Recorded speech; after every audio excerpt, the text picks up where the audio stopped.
17 partai politik telah resmi mendapatkan nomor urut, namun di balik itu masih ada sengkarut dugaan manipulasi verifikasi faktual partai politik peserta pemilu 2024. Bagaimana catatan media melihat proses pesta demokrasi terbesar di Indonesia ini dan bagaimana nanti media akan mengawal hal ini? Akan kita diskusikan bersama dengan Wakil Pemimpin Redaksi CNN Indonesia Revolusi Riza dan Direktur Utama Tempo, Arief Zulkifli. Selamat malam Mas Revo, Mas Arief. Selamat malam. Mas Revo, 17 partai politik sudah mendapatkan nomor urut resmi dari KPU RI dan diprediksikan bahwa kontestasi ini akan semakin ketat mengingat jumlah parpolnya bertambah namun ceruk pemilih dan juga ideologi parpol beririsan. Bagaimana catatan media melihat hal ini? Apakah benar nanti kontestasi politik ini akan semakin ketat dibandingkan pemilu-pemilu sebelumnya? Sebenarnya kalau kita melihat dulu ini ya, voters kan angkanya bisa diprediksi. Maka swing voters itulah yang kemungkinan akan pemilih swing voter itu yang akan bergerak ke pilih dari partai politik yang kemarin baru ditetapkan dan baru diurut.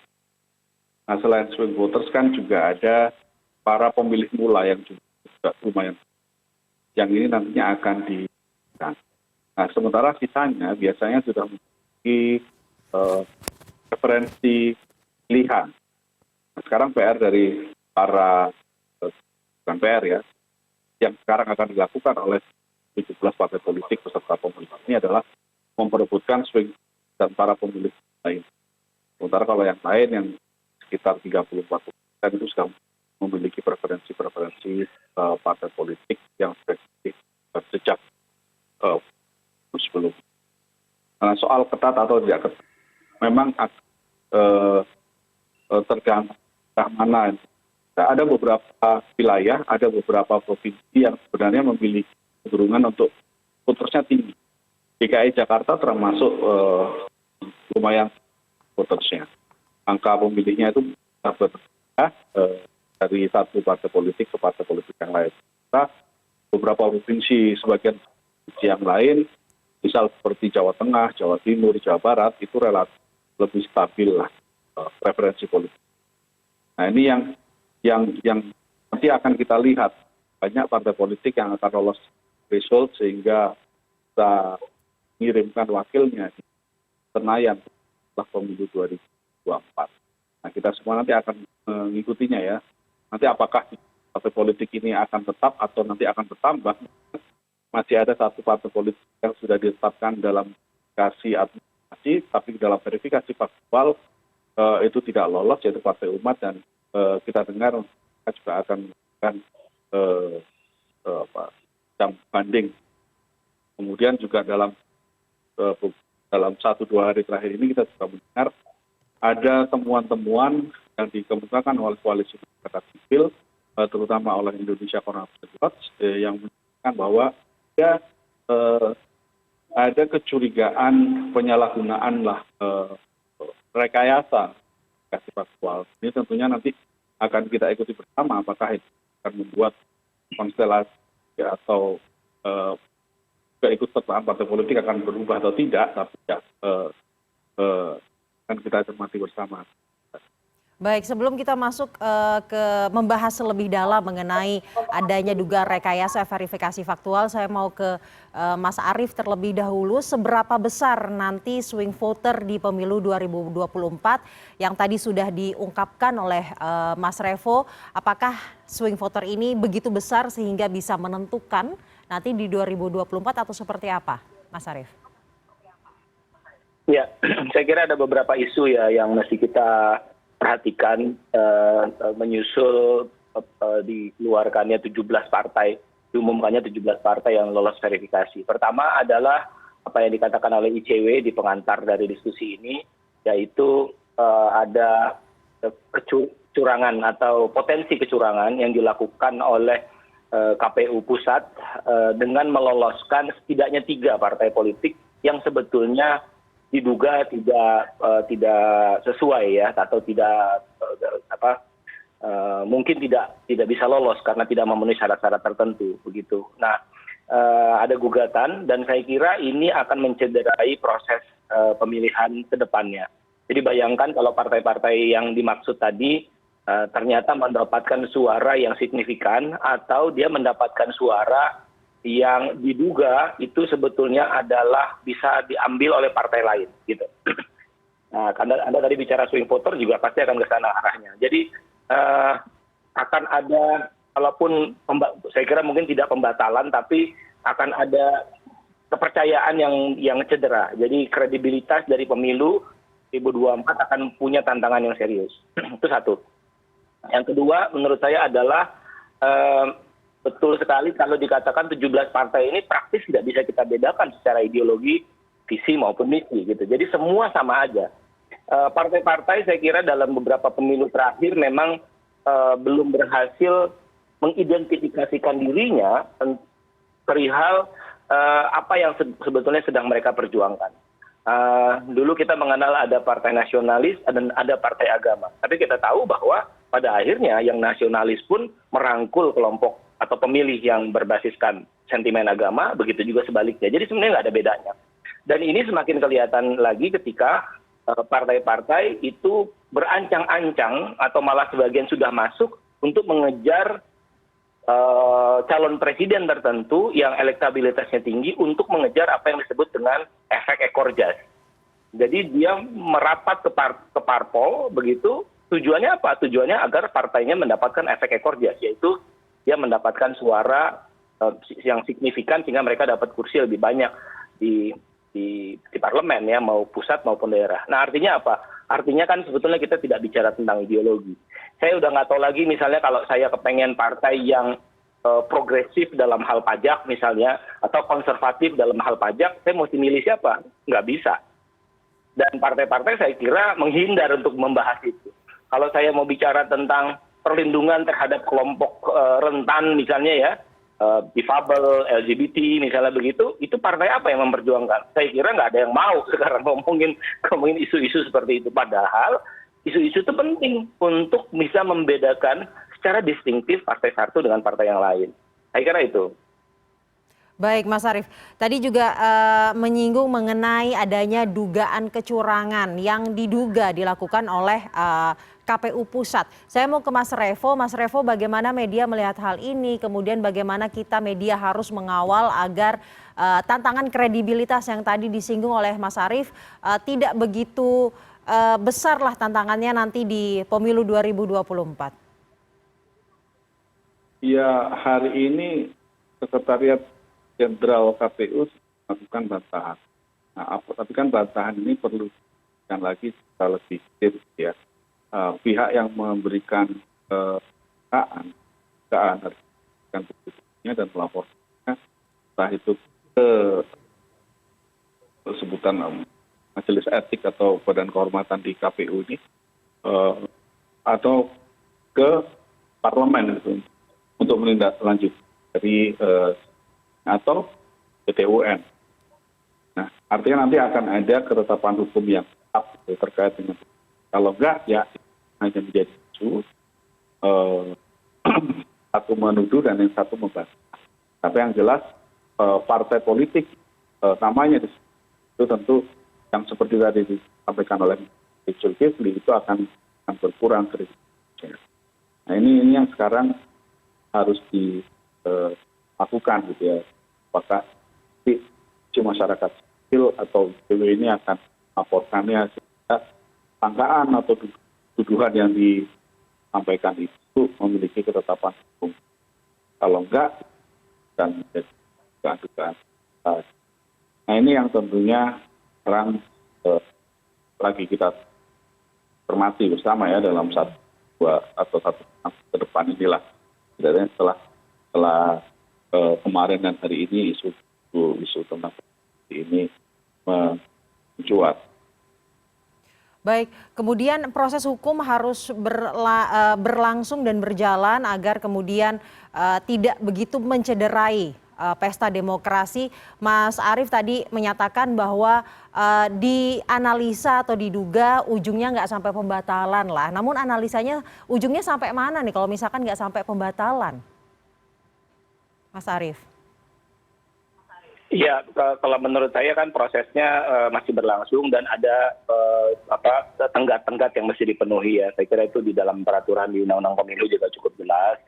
Nah, cuman memang kalau misalnya apapun hasilnya dengan adanya insiden kemarin itu menunjukkan betapa KPU sedang memasuki turbulensi yang serius menurut saya untuk menjaga kredibilitasnya. Kalau kita bicara dengan pimpinan-pimpinan KPU yang sebelumnya, seperti banyak muncul dalam liputan media, itu kelihatan betul kekecewaan mereka. Karena dari awal memang KPU ini kan maunya kan atau mestinya kan dijaga betul independensinya di tengah tarik-marik kepentingan politik sekarang ini. Nah, kalau itu sekarang ini misalnya tidak bisa disettle, isu itu tidak bisa diklarifikasikan, bahwa ada 3 partai yang sebetulnya tidak lolos tapi dipaksakan lolos, dan itu bukti-buktinya saya kira cukup jelas ya, paling tidak dalam liputan-liputan media ada perintah lewat WhatsApp group dan media bisa mengakses informasi itu. Jadi rasanya nanti kalau keputusannya yang normatif begitu pasti akan muncul ketidakpercayaan gitu. Nah, apalagi yang bisa kita pegang kalau semua prinsip-prinsip demokrasi yang kita percaya, partai politik dan pemilu sebagai 2 tonggak utama itu kehilangan kredibilitasnya begitu. Nah, ya saya tidak mau berandai-andai dan tidak mau terlalu pesimis dalam melihat ini, tapi beberapa orang misalnya sudah berpikir bahwa yang dikhawatirkan adalah terjadi chaos atau kemarahan atau apalah begitu, sehingga pemilu tidak bisa diselenggarakan sesuai dengan apa yang kita harapkan. Ini kan bahaya sekali. Selain dugaan kecurangan verifikasi faktual, salah satu yang juga mencuat di publik adalah mengenai transparansi karena dinilai bahwa sipol ini tidak bisa diakses. Bagaimana CNN Indonesia mencatat hal ini atau melihat hal ini, Mas Revo? Ya, ini yang sedang ditutup oleh banyak kalangan, bagaimana kemudian KPU melakukan audit terhadap sipol. Dan saya pikir memang kalau memang ingin memberikan isunya, ya memang audit itu ada di transparan. Apa yang kemarin itu bisa, walaupun mungkin tidak bisa dipulihkan sepenuhnya ya, tapi tidak-tidaknya kalau transparan itu terhadap data soal itu tadi sampaikan dibuka dan dilakukan sehingga kepercayaan terhadap KPU kembali. Mas Arief, apakah isu transparansi ini juga bisa menjadi salah satu unsur yang cukup besar menurunkan integritas dan juga kredibilitas KPU yang kita khawatirkan terjadi, Mas Arief? Ya, saya kira pasti ya, kalau kredibilitas itu tidak, gini lah, kalau di dalam bicara korporasi misalnya, kalau ada muncul soal persoalan kredibilitas, maka yang harus dilakukan tentu saja adalah menjernihkan persoalan, mencari hulu dari persoalan apa, lalu kemudian diselesaikan, kan itu mestinya, sehingga nanti dalam perjalanannya di hilir tidak ada ketidakpercayaan, distrust dan seterusnya. Itu yang harus dicegah. Nah, karenanya menurut saya seluruh elemen, apakah itu KPU, Bawaslu dan sebagainya, saat ini harusnya duduk bersama untuk memastikan pertanyaan-pertanyaan itu memang valid dan bisa dijelaskan gitu. Ini berbeda dengan misalnya gugatan yang dilakukan oleh Partai Umat ya, partainya Pak Amin Rais. Ini kan juga ada satu proses ya, ada satu proses yang dilalui untuk bisa memastikan mana yang benar, apakah dia layak lolos atau tidak. Tapi yang sebelumnya yang kita bahas tadi adalah mereka yang kuat diduga tidak lolos, diloloskan. Gitu. Dan bukti-buktinya paling tidak dalam pembuktian jurnalistik itu sudah cukup meyakinkan bahwa itu terjadi. Nah, kalau yang begini diabaikan, saya lagi mengkhawatirkan betul bahwa kepercayaan orang kepada proses pemilu menjadi turun. Bukan sekedar melahirkan apatisme ya, itu juga tentu saja jadi concern kita, tapi juga jika ada reaksi yang tidak kita inginkan, terutama dari partai peserta pemilu yang lain gitu. Selain mengkhawatirkan kredibilitas juga integritas penyelenggara pemilu, dalam konteks ini adalah KPU, yang dikhawatirkan juga adalah adanya pemilu yang kurang berimbang karena dalam nomor urut kemarin hanya ada 1 parpol parlemen peserta pemilu 2019 yang mengikuti pengundian nomor urut yaitu P3, sedangkan 8 parpol lainnya ini menggunakan nomor lama. Ini memang sesuai dengan Perpu, namun kemudian dikhawatirkan ini akan berimbas pada persaingan yang diskriminatif dan juga kurang seimbang. Bagaimana tanggapan Mas Revo? Ya, bagi politik kan sebenarnya nomor urut itu menjadi penting ya, karena kita dalam pemilu sebelumnya banyak partai politik yang atau caleg ya yang diuntungkan karena posisi karena nomor urut, kemudian itu nanti akan berpengaruh pada posisi kertas suara. Nah, bagi para pemilih yang masa mengambang datang ke TPS, ada potensi bahwa mereka baru akan masuk TPS itu berdasarkan siapa yang akan terlihat lebih kling atau tampak misalnya di kiri atas, kanan atas, itu akan lebih yang dinilai lebih menguntungkan di partai. Nah, kita tahu kan di pemilu sebelumnya bahkan ada calon legislatif itu yang bahkan menyulap fotonya supaya terlihat lebih kling di kertas suara, fotonya dimanipulasi, disulap sehingga tampak lebih. Nah ini yang kemudian juga menjadi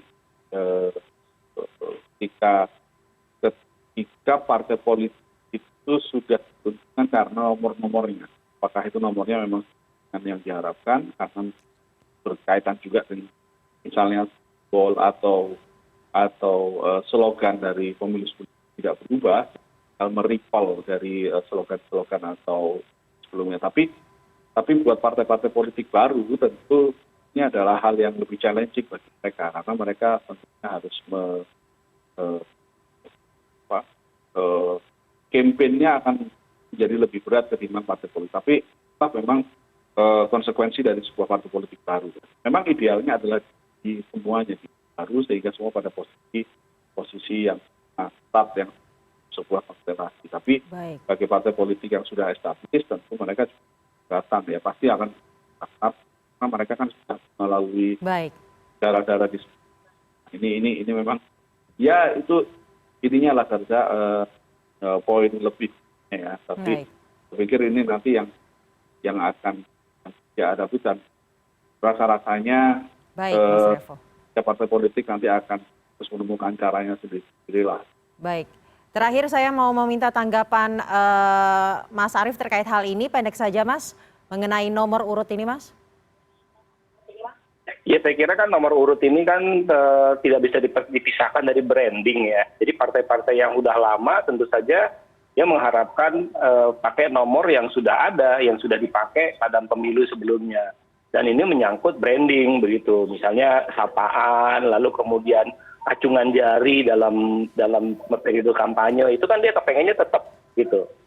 Dan di dalam politik Indonesia inisialnya kan kita sering sekali berhadapan pada kenyataan bahwa mereka yang sudah lolos melewati gerbang atau pintu itu kemudian gerbangnya dikunci atau kemudian gerbangnya dikecilin pintunya, jadi orang lain susah masuk. Nah inilah yang terjadi sekarang ini, partai-partai yang sudah pernah ikut pemilu itu kemudian ngunci, ya udah saya pakai nomor yang lama aja begitu, sehingga yang lain harus berbagi dengan nomor-nomor yang sisanya, kira-kira begitu. Nah ini memang menyangkut fairness akhirnya. Baik. Jadi partai-partai baru akan mulai dan muncul dengan nomor urut yang baru, sehingga yang nggak bisa menggantikan yang sudah ada. Gitu. Baik, dan yang terpenting kita sebagai media akan terus mengawal agar proses demokrasi ini bisa berjalan dengan baik ya, Mas Revo dan juga Mas Arief. Dan setelah ini kita akan membahas isu yang juga sedang hangat pada pekan ini, yaitu mengenai kasus perintangan penyidikan pembunuhan Yosua Huta Barat, namun akan kita bahas usai jeda.